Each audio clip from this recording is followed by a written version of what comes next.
എല്ലാരും നിസ്കരിക്കുന്നവരാ. പക്ഷെ നമ്മുടെ നിസ്കാരം എന്ന് പറഞ്ഞാൽ ഒറ്റയ്ക്ക് നിസ്കരിക്കുമ്പോ കുൽഹു വല്ലയും ഇന്നാഴത്തേനെ, അല്ലെങ്കിൽ ഏതെങ്കിലും ചെറിയ സൂറത്ത്.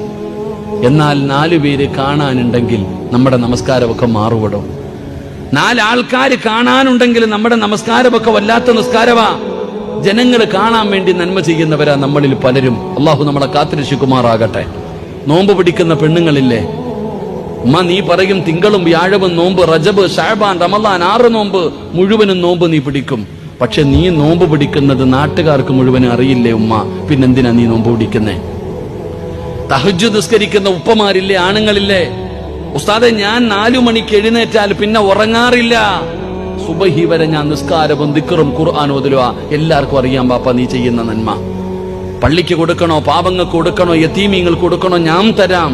പക്ഷെ എന്റെ ഫോട്ടോ വെക്കണം, വിളിച്ചു പറയണം, ഫ്ലെക്സ് വെക്കണം, വാട്സപ്പിൽ പരസ്യം കൊടുക്കണം, എങ്കിൽ ഞാൻ തരാം. ഇതാ നമ്മുടെ നന്മ, ഇതാണ് നമ്മൾ ചെയ്യുന്ന നന്മ. ഇതാർക്ക് വേണം? ഈ നന്മ കൊണ്ട് നിനക്ക് എന്ത് പ്രയോജനം? നാളെ പരലോകത്ത് ചെല്ലുമ്പോൾ അള്ളാഹു പറയും, ആര് കാണാൻ വേണ്ടിയാണോ നീ ചെയ്തത് അവന്റെ അടുക്കൽ പോയി വാങ്ങിക്കുകയെന്ന് അള്ളാഹു നിന്നെ ആട്ടിയിറക്കുമെന്ന് ആദരവായ പ്രവാചകൻ നബി മുഹമ്മദ് മുസ്തഫ.